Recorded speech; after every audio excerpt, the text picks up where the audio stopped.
Nous passons la moitié de notre vie à escalader une échelle et l'autre à réaliser que nous l'avions adossée au mauvais mur. Tout ce qui nous irrite chez les autres nous conduit à une meilleure connaissance de nous-mêmes.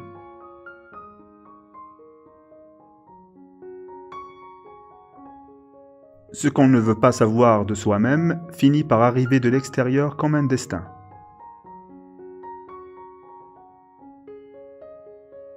La rencontre de deux personnalités est comme le contact de deux substances chimiques. S'il se produit une réaction, les deux sont transformés. Ce à quoi vous résistez persiste. La dépression est comme une femme vêtue de noir. Si elle arrive, ne l'expulsez pas. Invitez-la à table comme s'il s'agissait d'une convive et écoutez ce qu'elle a à vous dire. Un homme qui n'a pas traversé l'enfer de ses passions ne les a jamais surmontées. Pour guérir, il faut 3 conditions: la conscience, l'action et la persévérance. Le noyau de toute jalousie est un manque d'amour. Trouvez ce dont une personne a le plus peur et vous saurez de quoi sera faite sa prochaine étape de croissance.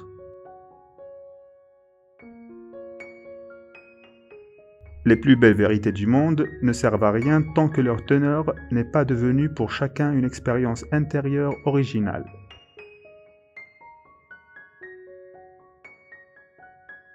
La plus petite chose dotée de sens a plus de valeur dans une vie que la plus grande chose si elle en est dénuée.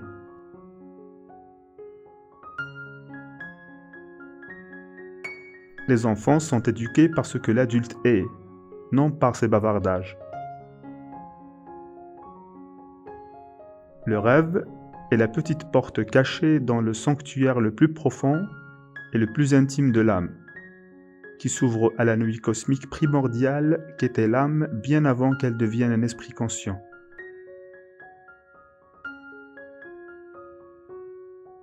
Si on ne comprend pas une personne, on a tendance à le considérer comme un imbécile.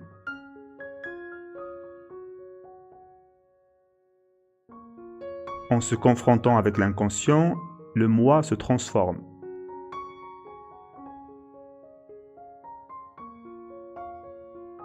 La vie non vécue est une maladie dont on peut mourir.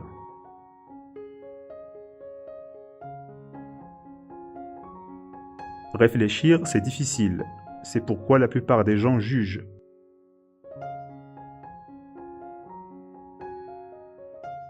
Connaître la face obscure de sa propre âme est la meilleure préparation qui soit pour savoir comment se comporter face aux parties obscures des autres âmes. Les gens pourraient apprendre de leurs erreurs s'ils n'étaient pas si occupés à les nier.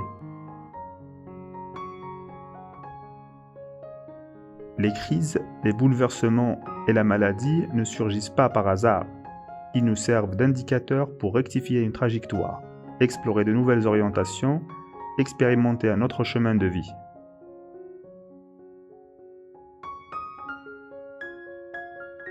La solitude ne vient pas de l'absence de gens autour de nous, mais de notre incapacité à communiquer les choses qui nous semblent importantes.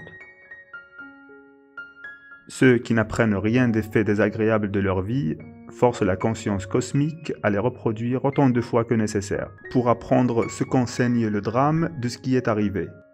Ce que tu nies te soumet, ce que tu acceptes te transforme.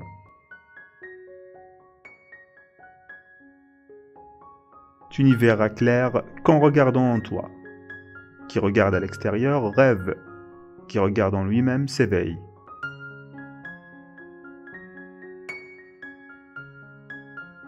On ne peut voir la lumière sans l'ombre.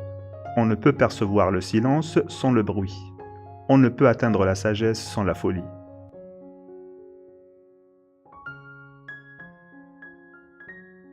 Là où l'amour règne, il n'y a pas volonté de puissance.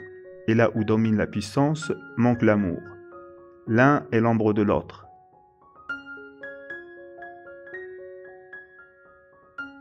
Ce n'est pas en regardant la lumière qu'on devient lumineux, mais en plongeant dans son obscurité. Mais ce travail est souvent désagréable, donc impopulaire.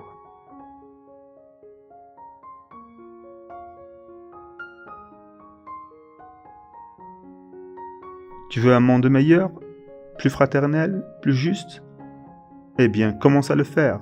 Qui t'en empêche? Fais-le en toi et autour de toi. Fais-le avec ceux qui le veulent. Fais-le en petit et il grandira. Changer, c'est à la fois naître et mourir.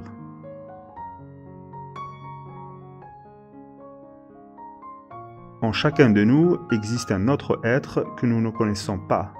Il nous parle à travers le rêve et nous fait savoir qu'il vous voit bien différent de ce que nous croyons être.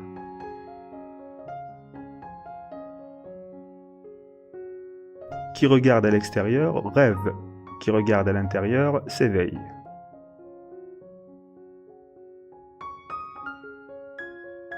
Si tu retiens celui qui s'éloigne, tu pourrais barrer le chemin à celui qui veut se rapprocher.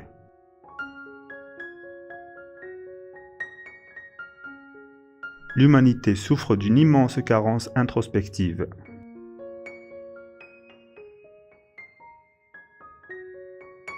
Soyez ce que vous avez toujours été.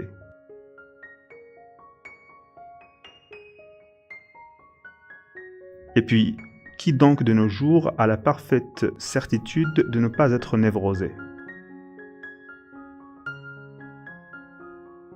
La masse, comme telle, est toujours anonyme et irresponsable.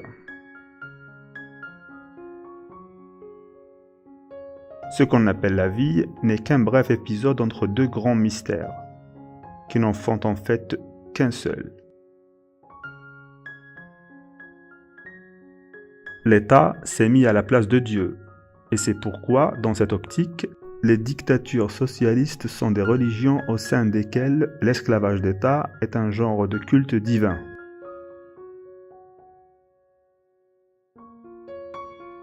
Naturellement, on ne peut pas prouver que Dieu existe.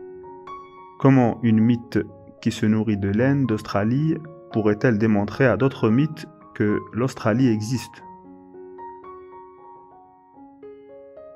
Rien n'influence plus un individu que son environnement psychologique et particulièrement, dans le cas des enfants, la vie que leurs parents auraient souhaité avoir.